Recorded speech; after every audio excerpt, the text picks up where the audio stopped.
Good morning. It's a beautiful morning here. Actually, you can see some of the buds are starting to come out on the trees. Here, let me get up to it closer. You can see the buds on the trees. All these trees, man. It's going to be pretty filled in. We might not be able to see the creek in a month. I'm not sure what Annie's doing. But the cows are out. It's a beautiful morning. Good morning, Frank. It's a beautiful morning. And I got my glasses. I remembered them. So now I look like a 60 or 70-year-old. But I got no choice. I just had cataract surgery. Thanks for joining my channel where I talk about mental health and spiritual health. And every morning at around sunrise, 7:30 a.m. Eastern, I like to talk about a passage from the Bible and what it means for us, because God's word is important, I think, to live an overall healthy life. Look at that sunrise back there. It's beautiful. Annie's enjoying it. She's also enjoying that tennis ball. You enjoy that tennis ball? Yuck. Look at that. Well, I am not a pastor, or preacher, or doctor, or therapist. I just know that mental health and spiritual health go together. And your spiritual health and knowing about God and loving God and accepting Jesus can actually help your mental health as well. That's why I talk about this stuff. And that's the number one thing God talks about in the Bible is do not fear and do not be afraid. So that right there helps with things like anxiety and depression. So I also want to invite you. Oh, hi, Dolly. Thanks for joining. Hey, Mariner, Jason, what's up, everybody? Well, I want to thank you guys for subscribing. And if you haven't already done so, please subscribe. And I wanted to thank everybody for getting me over 300 subscribers now on YouTube. I think it's like 306. That happened maybe a couple days ago. I really appreciate it. Thanks, guys. Now, let's talk about something this morning. I got my notes here that I can read. Now I got my old man glasses on. I can see everything. We're going to talk about no fake ratings. No fake ratings. We're going to be in Ephesians chapter 4, the Apostle Paul's letter to the church in Ephesus. Chapter 4, verses 17 through the end, 17 through 32. And the key verse is verse 25. Put off falsehood and speak truthfully to your neighbor, for we are all members of one body. Put off falsehood and speak truthfully to your neighbor, for we are all members of one body.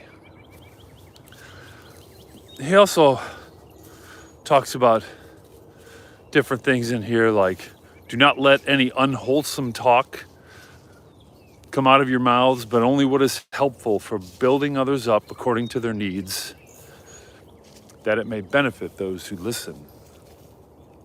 That it may benefit those who listen. I'm going to give you an example from the Our Daily Bread booklet here, because I think it's a good one. It might not be what you think if we're talking about lying. And it's why the title of this is called No Fake Ratings, or No Fake Reviews, okay? So there was this ride-sharing customer, all right? Actually, I should show you the sunrise. It's so beautiful out here. And the frost on the ground, it's 30 degrees. So there was a ride-sharing customer that he had these 3 trips. Some driver eating the world's smelliest fruit when he's enclosed in the car with him. Another driver who was bickering with his girlfriend on the phone the whole time. And a third trip he took where the driver tried to get him to invest money in a Ponzi scheme. Like, seriously? But in each case, instead of giving them the appropriate rating, he gave the drivers 5 stars out of 5. And he explained, and I quote, "They all seem like nice people. I didn't want to be kicked off the app. I didn't want them to be kicked off the app over my bad rating." So this guy gave false reviews, keeping the truth from the drivers and others. And there's probably different reasons we withhold the truth from others. In fact, we justify and rationalize this stuff all the time. We're walking toward the cows, and that's why Annie frozen staring at the cows. Well, there's different reasons we don't tell the truth, and we justify it or rationalize it. And I've heard all these excuses too. One is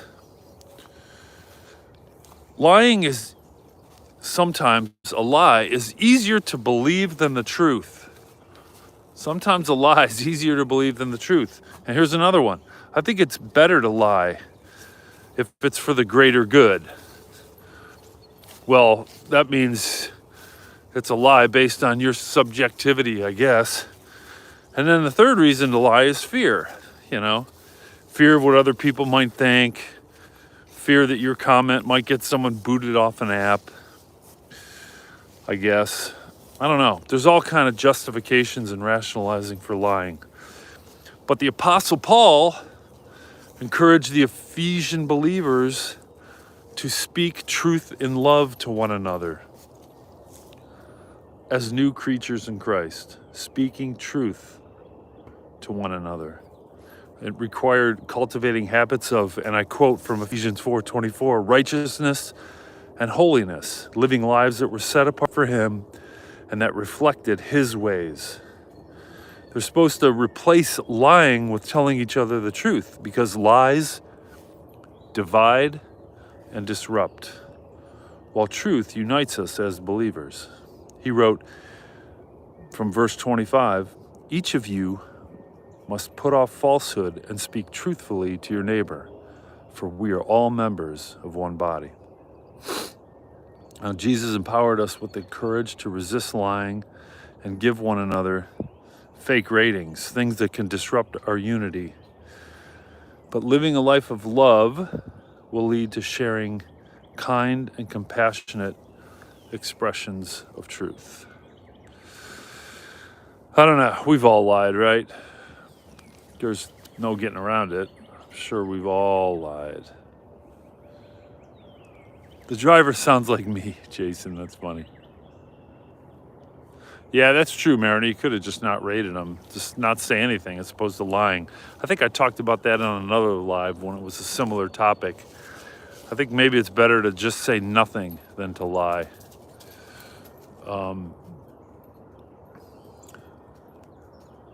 Shall is sort of optional. I don't think shall is optional, Mariner. I'm sorry. Thou shalt not bear false witness. I don't think that's optional. That is not right. Paul's telling them to tell the truth. He says, put off falsehood. There's no shall in there. Put off falsehood and speak truthfully to your neighbor, for we are all members of one body. So, justification, rationalization, lying is easier to believe than telling the truth. It's better to lie for the greater good, based on, I guess, one's own subjectivity and fear. I don't know, what other reasons are there? There's probably a lot of reasons we give ourselves that. Oh, it's an FDA joke, man. Oh, sorry, Mariner. I thought you were being serious. I'm like, oh man, I don't think so. Questions. When are you tempted to withhold the truth from other believers? When are you tempted to withhold the truth? Uh-oh. Annie just spun me around. When are you tempted to withhold the truth from other believers? And why is it vital to share what's honest and true? Well, I think when you don't share the truth, and eventually someone's going to find out about it, right? Here's just my opinion. Just my opinion. If someone finds out about it, there's two things that are going to happen to that relationship. They're not going to trust you, and they're not going to respect you. So I guess if you want others to lose respect for you and not trust you, then maybe lying's what you want to do. That's just my opinion. I mean, that's how I feel about it. when people lie to me. I lose respect for them, and I don't trust them. So I don't know. How do you guys feel about that? I think this is a difficult topic because there are people in the Bible who do lie as well. You know, let's put it this way: there was that one prostitute in that one city that helped, I forgot who it was, conquer that city. She was the one who put something red on the outside of her house, and I think her house was built up against the city wall. Anyway, she hid people from Israel or Judah. I forgot. I think it's Rahab. And they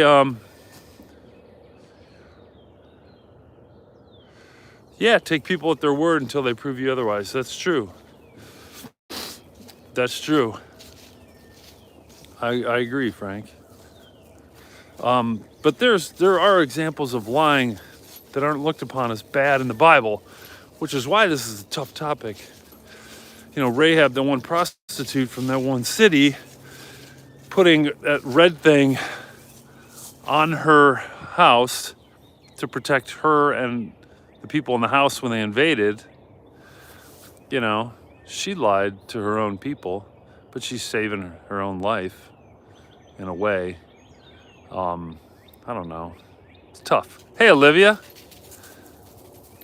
Rahab the harlot. Yeah, that's right.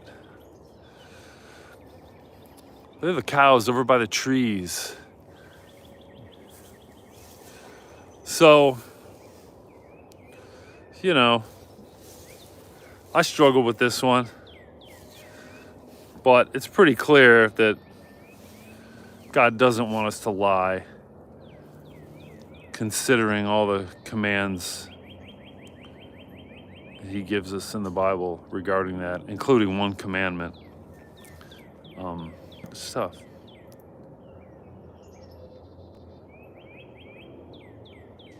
So, I don't know how you guys think about that. Thanks for Frank's comment. Intention is the bulk of it. I guess that's true. Let's see, Dolly, what else did you write? I'm going back on these comments. I think it has to do with the motivation behind the lie. What if your friend who's deeply depressed asks if her makeup looks good and tried really hard and you say it's bad?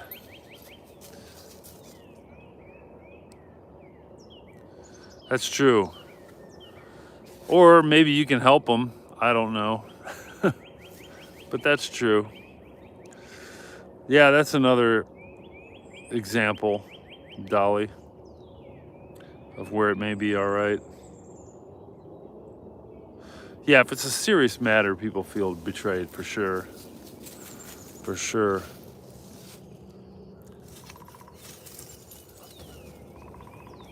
Can you guys hear that woodpecker? It's over here in these woods.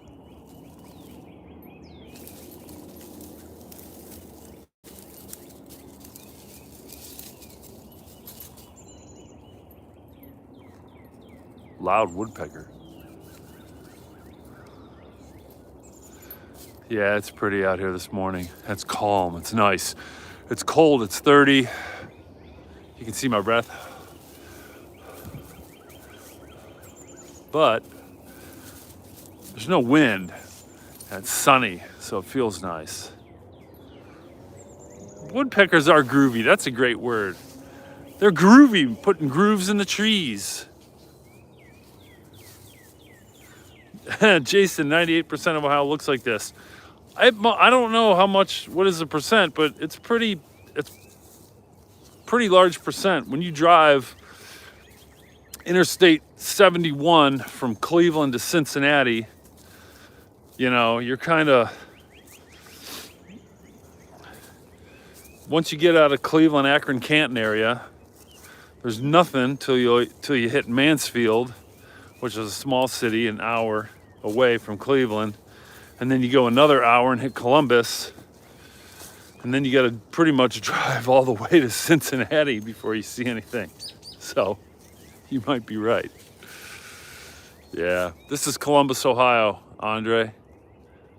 Columbus, Ohio. And I'm from Cleveland.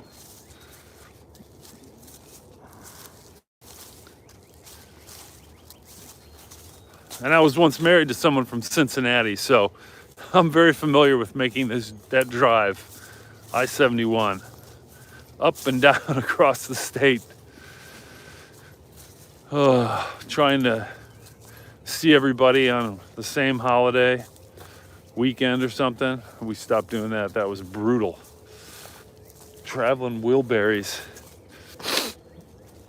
Well,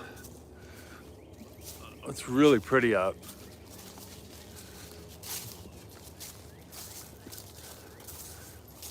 Anyway, no fake ratings. It probably doesn't help anybody. No fake ratings.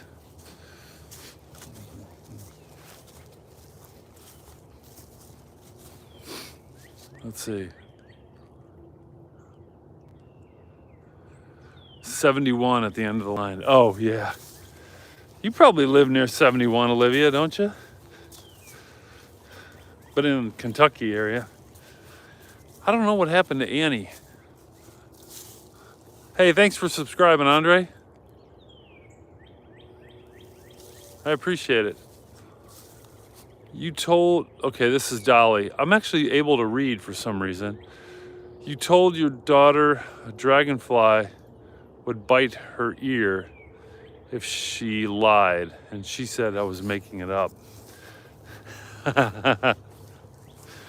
Maybe she knows dragonflies don't bite. I like dragonflies. I think they're really pretty. Oh, look at Annie with her dragging her big stick around. Oh, that's at least 10 feet. I don't know if you can tell.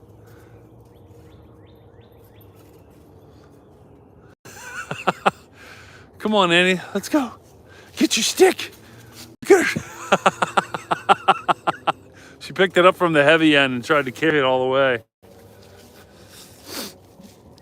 Hey, listen to the Honda out there. Making all that noise. Just, I don't know why it's so loud this morning. Is lying ever good? I was joking with Frank the other day. We were talking, I think, at the car wash with some other people, and I said, and somebody told me this one time, a good marriage, all good marriages are based on lies. So is every relationship, all good marriages, friendships, companies, co-workers, all good relationships are based on lies. That's hilarious. I can't believe someone actually told me that one time.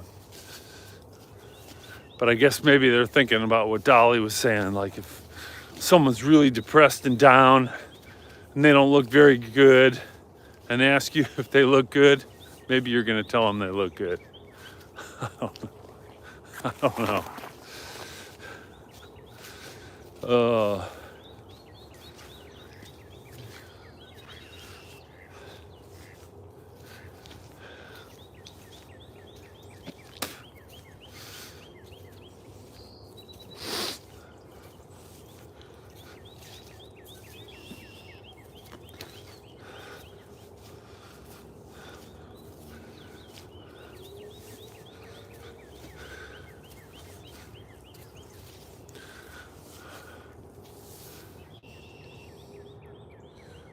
Useful input. That's a good point, Mariner. Useful input in situations like that. Hey, Maya. Good morning.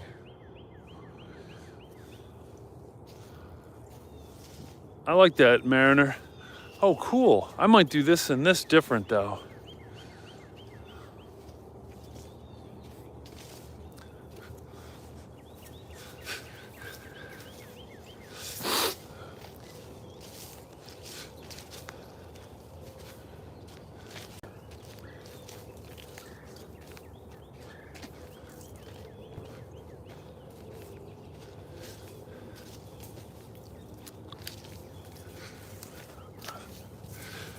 You got to take people at their word.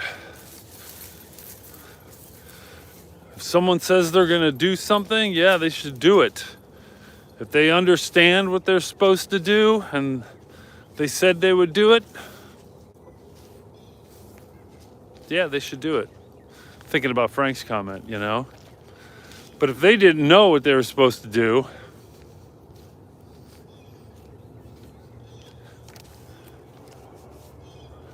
then they don't need to follow through on something that they didn't know about. Obviously, if there's a miscommunication or zero understanding, then that's a whole nother problem in and of itself. But take people at their word. If you think that they're lying, but there was really no communication, then that's a different story. You know, nobody really has to follow through, and people can go their separate ways at that point.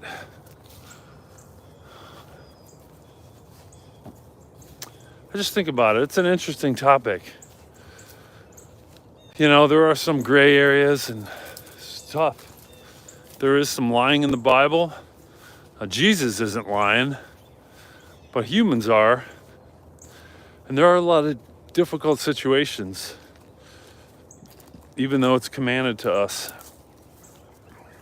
So, it's a tough topic, man.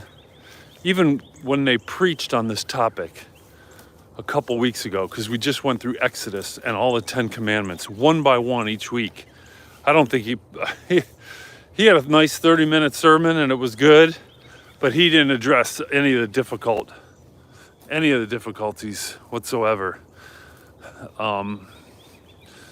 about it. Thou shalt not bear false witness against your neighbor, because I think it would just take way too long, you know. I mean, some of those commandments, you can spend weeks on talking about. You can make a whole sermon, a series of sermons on it. Oh, there's Annie. Look at her. She's running through the woods. Come here, Annie. You think she'll come with me? What do you think? You think she'll listen? What a good girl. You are a good girl, Annie. You want a treat? Sit.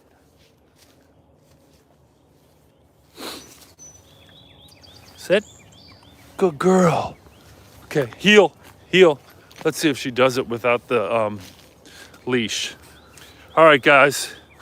Well, think about this. Ponder the no fake ratings and what Paul taught us in Ephesians 4. I don't know. I think it's important. Some people think denial is a river in Egypt. Do they lie to themselves? No, people don't lie to themselves.